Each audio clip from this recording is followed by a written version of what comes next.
This, well, I need to stand up, put your feet over the bed, you know, stand up, but I went, okay, hold on. How's Barry? It's like a beast. You have a small house, you're not getting much of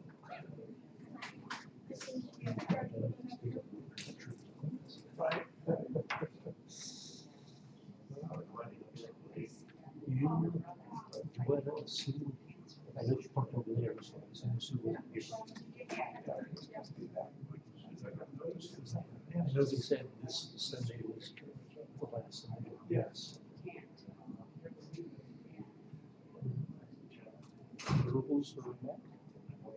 Is that? I'm gonna put mine in my spot.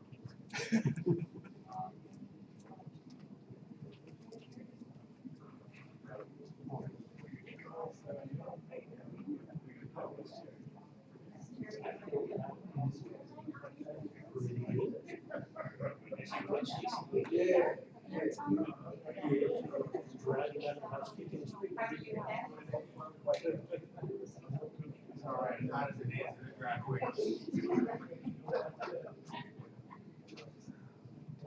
I got him. I'm the best thing ever.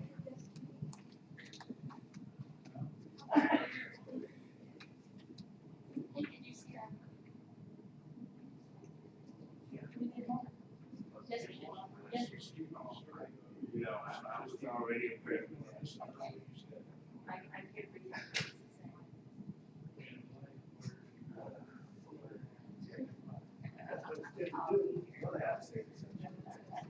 Yeah, I respond.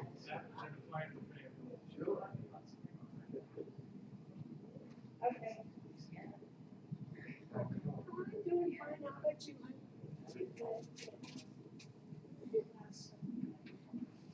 I find that.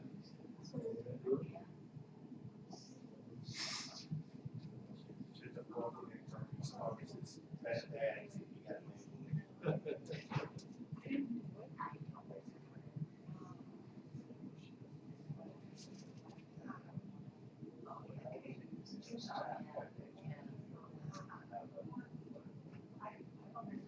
What's the name?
That's why I'm telling you, okay? See how I shut that off?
Good morning, everyone.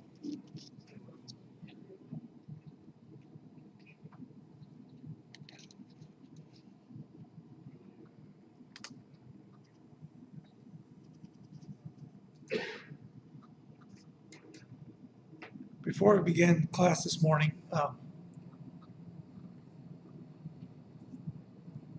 Thad, would you start us off with a word of prayer?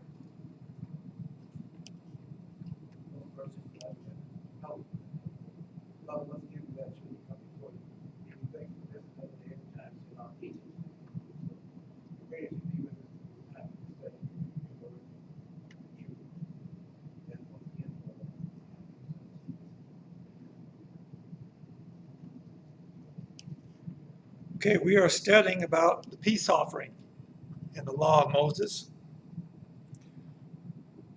And with the peace offering, we find that God, the priest, and the one offering the offering all received a portion from the sacrifice. Last Sunday, we discussed Leviticus 3, verses 1 through 16, and we learned that a peace offering could be from the herd, which meant cattle, or it could be from the flock, which means sheep or goats. The animal could be male or female. It was to be without blemish. And the one offering was to bring the animal to the courtyard of the tabernacle. And the offerer was to lay his hands on the head of the animal and kill the animal. Then the priest would sprinkle blood all around on the altar of burnt offerings. And the offerer would take the fat of the animal and give it to the priest, who would offer it on the altar. This was God's portion, all the fat.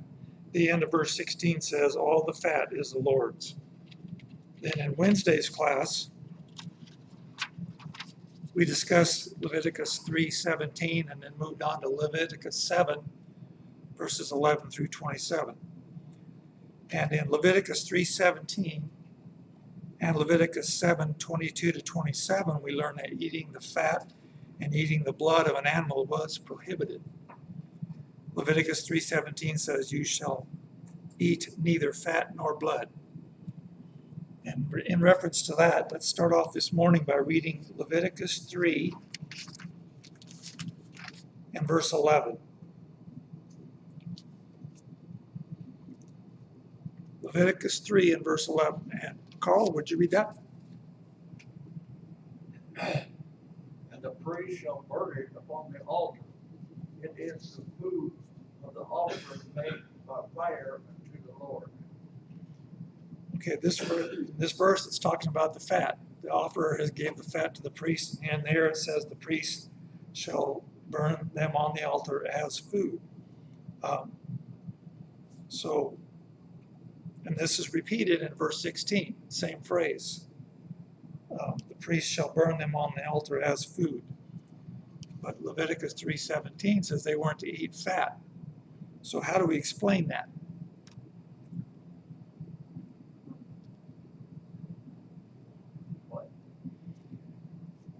Well, in Leviticus 3:17,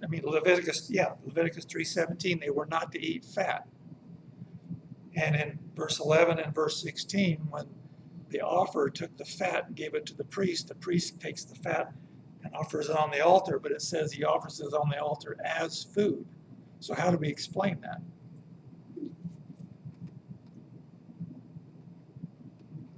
Stacy? It wasn't for the people to eat, wasn't it, towards God?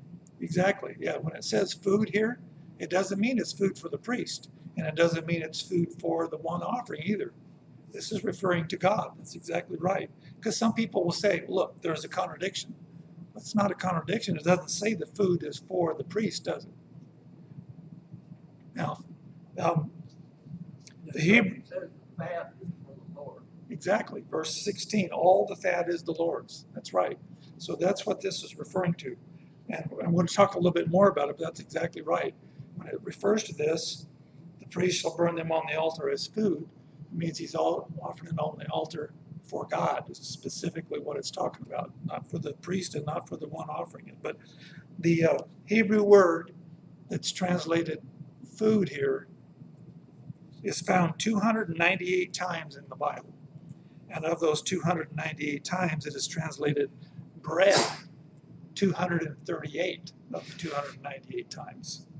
So, but it's also translated food or meat. And basically it means something that you eat, something you consume. Did you have a comment, Michelle? Well, I was gonna say also, like, in all of these verses and stuff, it says sweet smelling aroma. That doesn't mean it smelled good. It was a sweet smelling aroma to God.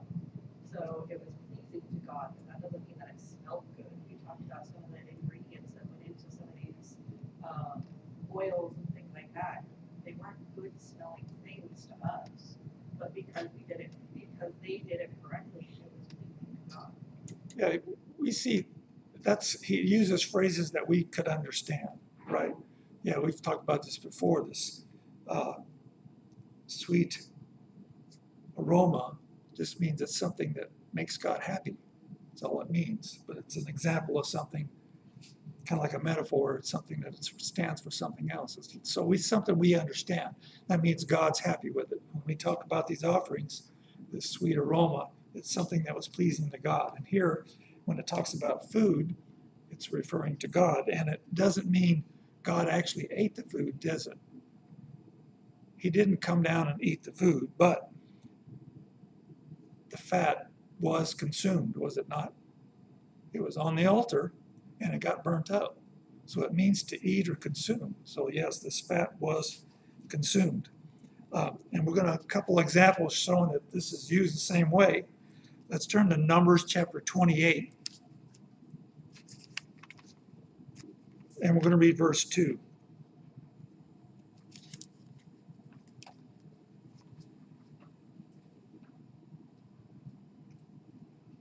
Numbers 28 and verse 2.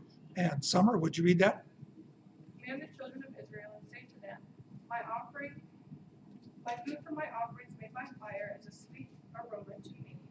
You shall be careful to offer to me at their appointed time. Okay, here, who's doing the speaking here? God is talking to Moses. What does God say? My offering, my food for my offering. So he's referring to this offering again as his food. Again, that doesn't mean he's actually eating it, but it's something that was consumed. So we see that same, God uses it the same way that was used over there in chapter 3, Leviticus 3:16. One more verse. Let's turn now to Ezekiel. Let's say Exodus. Ezekiel chapter 44.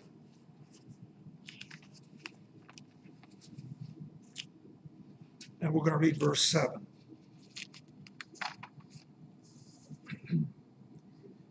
Ezekiel 44 and verse 7. And in this verse, we're going to see God was unhappy with how the Israelites had treated his sanctuary, the temple. But there's a point here we want to get out of this. So Ezekiel 44 verse 7. And Stacy, would you read that? When you brought in foreigners, uncircumcised in heart and uncircumcised in flesh, to be in my sanctuary to defile it, my house, and when you offered my food, the fat and the blood, then they broke my covenant because of all your abominations. Okay, so they brought in people into the sanctuary that they should not have. they defile the sanctuary, and God's unhappy about that. But what we want to notice here, in talking about the sanctuary, the temple, how does he refer to it as? My house. And then you go on, it says, my food, when you offered my food, the fat and the blood. So again, the way it's used here and in Numbers 28 corresponds with what we're reading about here in Leviticus 3:11 and 16. When it says my food, it's referring to God. So basically, the priest offered on the altar for God. That's what that meant. Because some people say they're not to eat fat, and it says it was food, but it's not referring to the priest. Any comments on that? I just wanted to bring that up real quick because I could see somebody trying to say that that was some kind of a contradiction, but you need to read and be in context. That's always important, and we've learned that many, many times. No comments? Okay. And we also learned from Leviticus 7 and on Wednesday that the one offering the sacrifice received a portion from the animal himself. So let's go ahead and reread Leviticus 7, verses 15 to 17.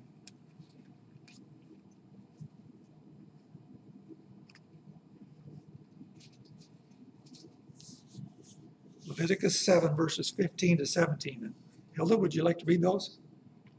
Flesh of the sacrifice of the peace offering for thanksgiving shall be eaten the same day. It is offered, shall not eat any of it until morning.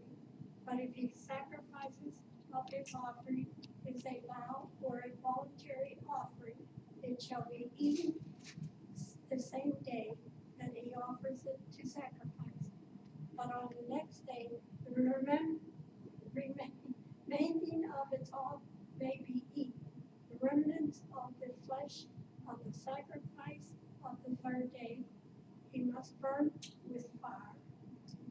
Okay, and in these verses here, when it's talking about the he, it's talking about the offerer, the one offering the sacrifice, right?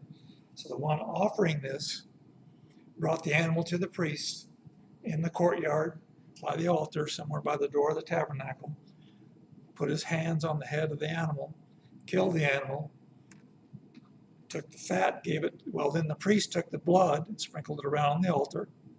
And then he takes the fat from the animal, gives it to the priest burns it up. And then we see here the meat, or part of the meat, we'll talk about that a little bit more later. Part of the meat went to the one offering it.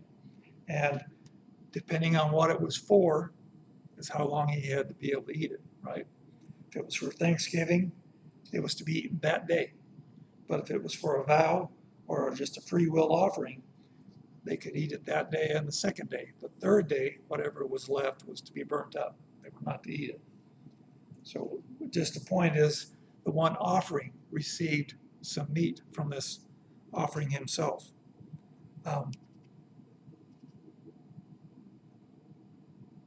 And from these verses we just read, we get the three reasons why they would offer a peace offering, right? Thanksgiving, a vow, and just a free will offering, someone that they just wanted to give. So those are three reasons why they would give a peace offering. And we talked about that already on Wednesday. But let's turn to Psalms chapter 107.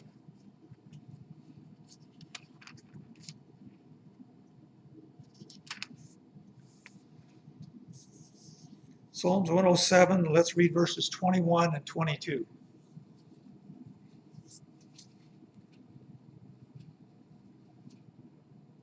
And Chris, would you read those? Oh, that men would give thanks to the Lord for his goodness and for his wonderful works to the children of men. Let them sacrifice the sacrifices of thanksgiving and declare his works with rejoicing. Okay, that's what we're talking about here in the peace offering, isn't it? Giving something for Thanksgiving. And that's what these verses are talking about. Let them sacrifice the sacrifices of thanksgiving. So we see other and there's a lot of places we see actually peace offering referred to for different things. And a lot of times it is for Thanksgiving. Now let's turn back to Leviticus chapter 22. We read this already, but let's reread this.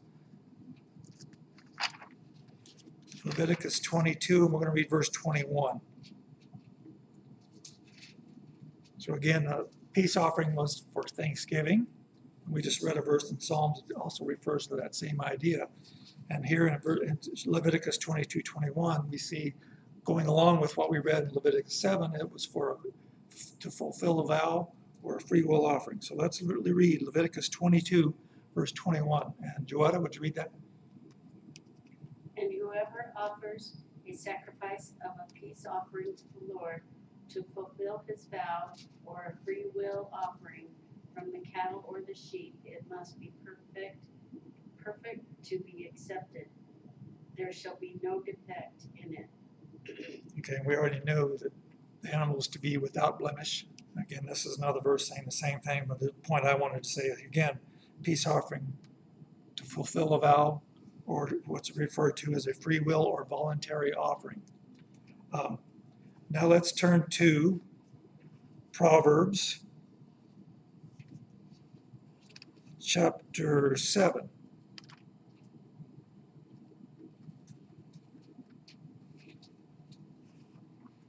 And we're going to read verse 14.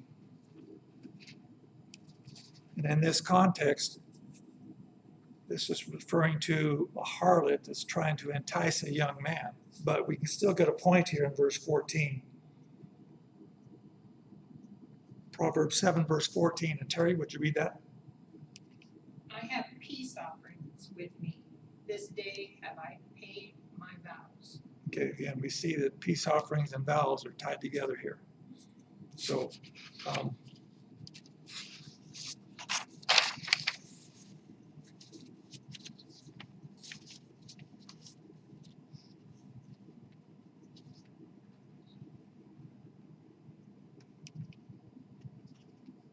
so the three reasons to give a peace offering was Thanksgiving, to fulfill a vow, and for just a free will offering. We also learned from Leviticus 7 that they were to offer unleavened cakes mixed with oil, unleavened wafers anointed with oil, or cakes of blended flour mixed with oil as part of the peace offering. So they had an animal, and we talked about this already. It could be cattle, or it could be sheep, it could be goats, male or female, but had to be without blemish. They offered that male animal, the fat, to God. Then that one offering actually got part of the meat back to eat it. And along with this offering, they were to offer these unleavened cakes. But also, they were to offer leavened bread. We read that and talked about that on Wednesday. So they've got these unleavened cakes, verse 14. Verse 13, they were also to offer leavened bread with it. And, but there's something else. That's not the only thing. We got an animal they offered. We got these unleavened cakes they were to offer, unleavened bread. But let's turn to Numbers chapter 15 and read verses 8 and 9.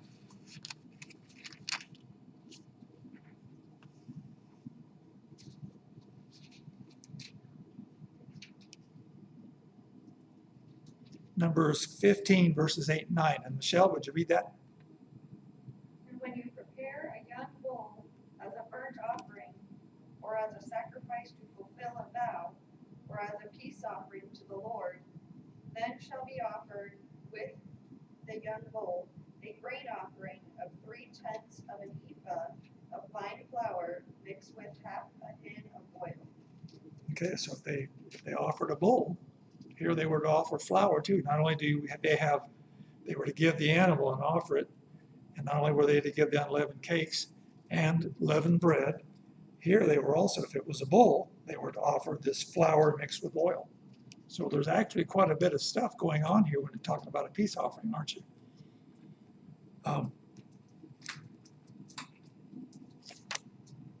And we've already talked about all that. That was kind of a review, except I did want to bring up the part about the food. Is there any comments before we move on so far about the peace offering? Go ahead, Chris. Just one more thing, if you keep reading there, Numbers 15, verse 10 makes reference to bringing wine as part of a drink offering. And whenever you see peace offerings done exemplified, you will often see them as basically full-blown meals. So you have your meat, you have your bread, you have your wine, and so because of that, it was not something that you would partake of by yourself. You would have people come over, you would have people share it with you. It would be a national, a neighborhood, a feast you would have together. And when you look at that passage in Proverbs 7, when you have the harlot saying, I got my peace offering with me, come eat. That would be common, that they would have, I have all this meat at home, won't you come with me and share it with me? And so we're talking about a full-blown meal when they have this. Gives me the impression of like a celebration, right? And it was. They're giving an offering for Thanksgiving, or just because a free will offering. Something went well with them, and they want to give something back to God. It's almost like a celebration here. I realize an animal dies here, but we got to get the idea behind this. They're thankful for what God has done. They're happy. Yeah, it's almost like a celebration here. And they all joined in a way in this offering. But not only did God get a portion, he got the fat. Not only did the one offering get a part of he got the meat, some of the meat back himself to eat, but the priest got part of this offering too. Let's talk about that. So Leviticus 7, and let's read verse 14.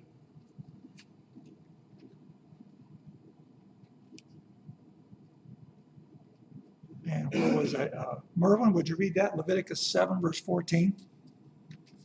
And of it he shall offer one out of the whole oblation for an heave offering unto the Lord. And it shall be the priest that sprinkleth the blood of the peace offering. So some of these cakes that we just read about, unleavened cakes and unleavened wafers, some of that went to the priest. But also, just real quick, let's flip over to Leviticus 2. We're going to read verse 11. This is when we were talking about grain offerings, but I want to bring this up. Leviticus 2, verse 11. And Tina, would you read that?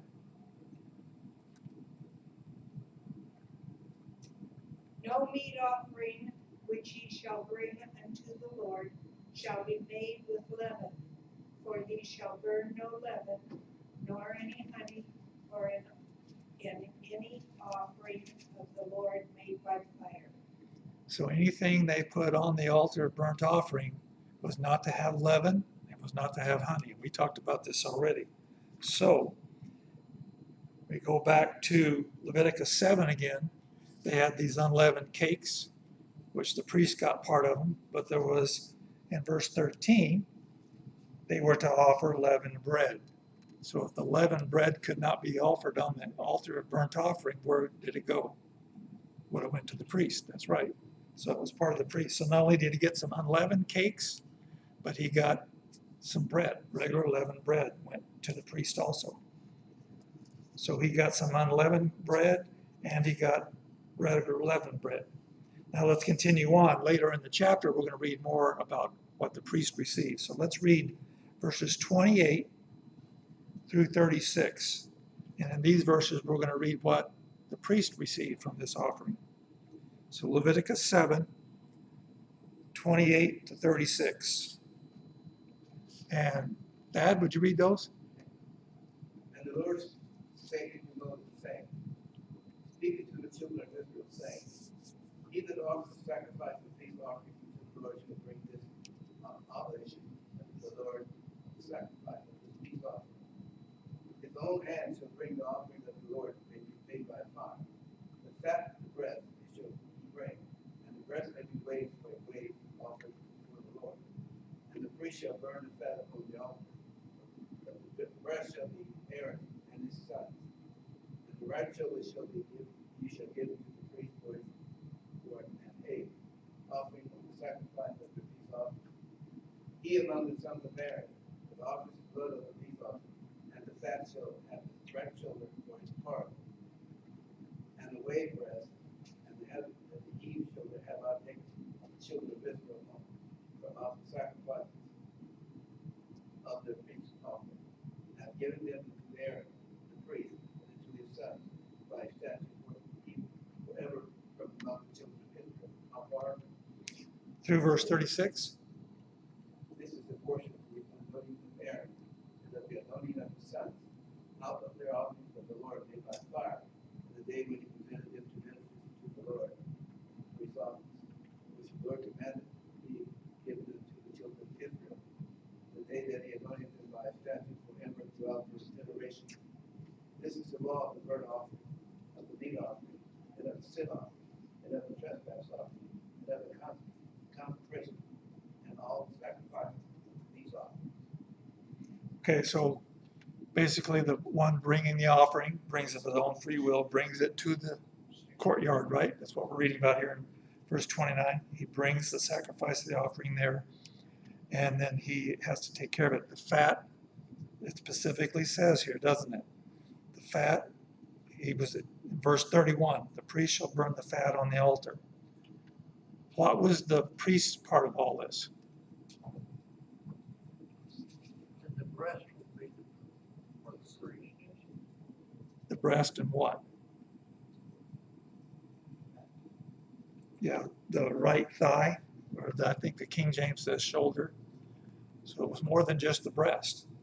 They already received, they also, we know already, they received some of the unleavened bread, and they received leavened bread, and here they received the breast and the right thigh. That went to Aaron and his sons. And specifically, verse 34, for the breast of the wave offering and the thigh of the heave offering, I have taken from the children of Israel, from the sacrifices of their peace offerings, and I have given them to Aaron the priest and to his sons from the children of Israel by a statute forever. Is God making this clear? Yes, you get part of the meat. Whoever offers a peace offering gets part of the meat back, but God's making it very clear that those priests are going to receive the breast and that right thigh, period. I am telling you this. And he's being very forceful in saying this, isn't he? And he continues on, verse 36, by a statute forever throughout their generations. So it is, I don't know if it's the only one, because I haven't studied far enough ahead to say this, but there has been references that I've seen that this is the only offering where God and the offerer and the priest all received something from this offering. And here we see all of them received something from this sacrifice. God got the fat, the one offering got part of the meat, and the priest got part of the meat and some bread. So all three parties involved in this received something from the peace offering.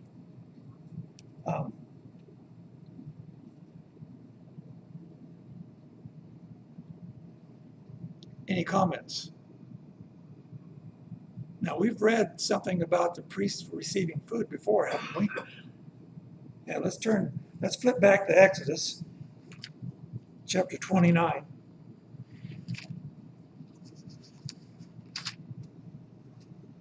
And we're going to read just 27 and 28. Now, this is part of the priests being consecrated and what they had to do in being consecrated. But we see something very similar to what we're reading about the peace offering here in Exodus 29. So Exodus 29, verses 27 and 28. And Bob, would you read those? We're in Exodus 29. Yes. 27, 28. Right. And thou shalt sanctify the breast of the wave offering and the shoulder of the heave offering, which is wave, and which is heaved up of the ram of the consecration, even that which is for Aaron and for that which is for his sons. And it shall be Aaron's and his sons by a statute forever from the children of Israel. For it is a heave offering, and it shall be a heave offering from the children of Israel of the sacrifice of their peace offerings, even their heave offering unto the Lord. Again, even here, way back in Exodus 29, God is very dogmatic about this, isn't it? This is Aaron's. This is the priest's. So again, Of course, this wasn't, in a way, this is kind of being referred to as a peace offering, isn't it? But this was when the priests were being consecrated. They still received the breast and the thigh. And this continued on. And that's what we're reading about here in Leviticus when we're talking about the peace offering. So, when we're talking about a peace offering, we're talking about a lot of stuff going on here, isn't it? Now, burnt offering, there was certain rules they had to do, but basically they took the animal, it had to be without blemish. You gave it to the priest and you burnt it up. Pretty much done. When you're talking peace offering, there's a lot of things involved here, wasn't there? They give the animal, part of it went on the altar for burnt offering, burnt up the fat. Part of it went back to the one offering it for meat. Part of it went to the priest for meat. They were to offer bread also, unleavened bread and leavened bread. Part of the unleavened bread and the leavened bread went to the priest. So there's a lot of things happening here with the peace offering. But like Chris said already, it's kind of like a celebration. It's for Thanksgiving. It's a free will offering or to fulfill a vow, either way, but it's kind of like a celebration. So, we can see the purpose of this. Yes, they had to do it the right way, but you can almost see that this has been something they would have been very happy to do. I want to get this. I'm so thankful for what God has given me, and they celebrate. So we can see that the peace offering, to me, since there's so much talked about here, was kind of a big deal. Something that the people would have celebrated with.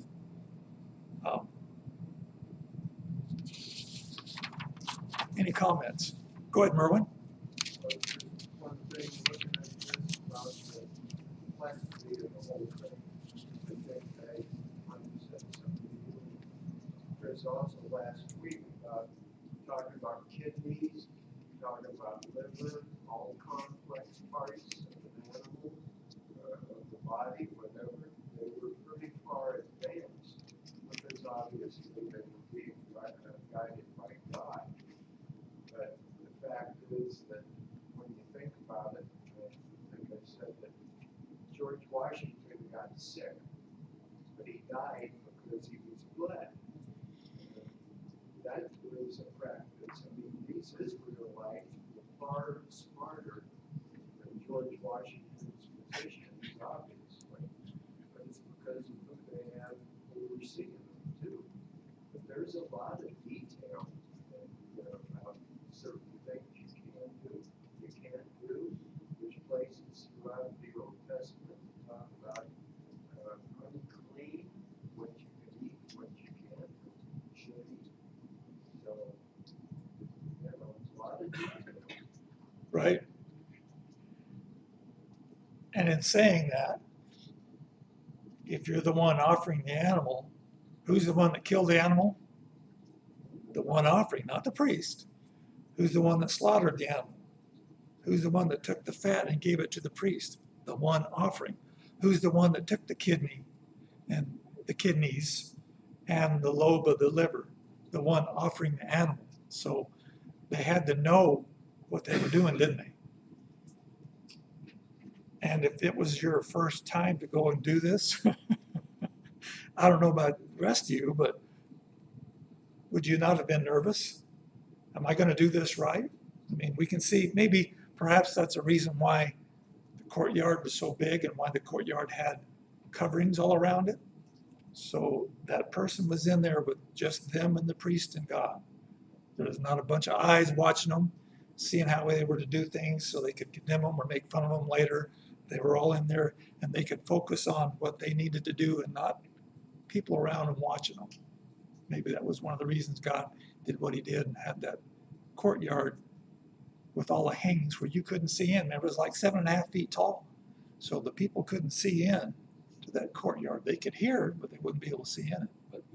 But yeah, to me, even this is a happy time, celebration, Thanksgiving, but still, if you were the first time you're going in to do this, it would have been a little bit, I'd have been very nervous myself doing this at the first time. But of course, the priests were there, not that they could do it, but they could help, couldn't they? No. That's not the right organ or whatever. But of course, the Israelites were used to slaughtering animals, weren't they? We don't do that anymore. We go to the store and we buy our meat. But the Israelites were used to that, and they slaughtered their animals. So in the process of that, they would have been teaching their kids, this is what, and this is this, so they would have known that ahead of time anyway. But yeah, to me, I'd have been a little intimidated by doing this. But I found the study about the peace offering very interesting. There's a lot of things involved here. And we read about the peace offering in several different places. And in the time we have left, we're going to talk about a few of them just to see. But any comments before I move on? Okay.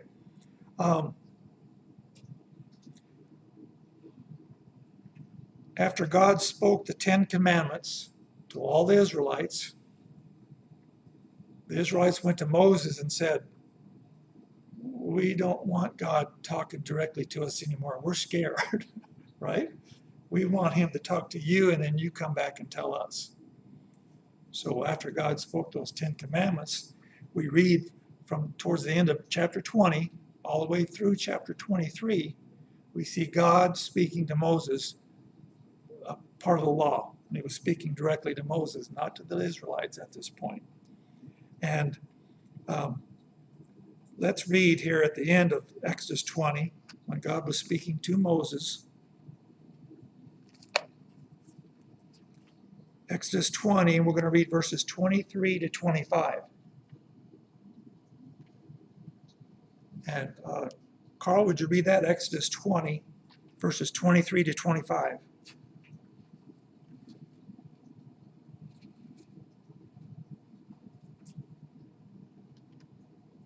Yeah. And the Lord said to Moses, thus thou shalt say to the children of Israel, you have seen that I have talked with you from heaven. Ye shall not make with me gods of silver, neither shall you make unto you gods of gold. An altar of earth shalt thou make unto me, and shalt sacrifice thereon your burnt offerings, and your peace offerings, your sheep, your oxen, and in all places where I have recorded my name, I will come to thee, and I will bless thee. And if thou wilt make me an altar of stone, thou shalt not build it out of hewn stone. For if thou lift up thy tool upon it, thou hast polluted it. Nor shalt thou go up by steps unto my altar, that thy nakedness be not discovered thereon. I thought this was interesting. And I don't know if I noticed it when we went through chapter 20 or not, but God says, don't make any idols. Don't make something that you think I am. If you want to make something for me, make me an altar. Isn't that not what he just said? Don't do this, but do this. You can make an altar. The altar also can be out of earth, or the altar could be out of stones. But they weren't to put any tools on the stones when they made it. So don't make any idols. Don't make something that you're going to take the place of me and worship. If you're going to make me something, make me an altar. And for what purpose? To offer burnt offerings and peace offerings. So this is way back when they're first getting the law of Moses. God's already talking about burnt offerings and peace offerings. And then after God gets done speaking to Moses in chapter 23, we don't have time, but in chapter 24, we see Moses went out and built an altar, and he had young men offering burnt offerings and peace offerings on that altar. And they would have used that altar while the tabernacle was being built, so they could do some of these offerings that they were commanded to do. But we read about the peace offering in several different places, and most of the time it was in celebration.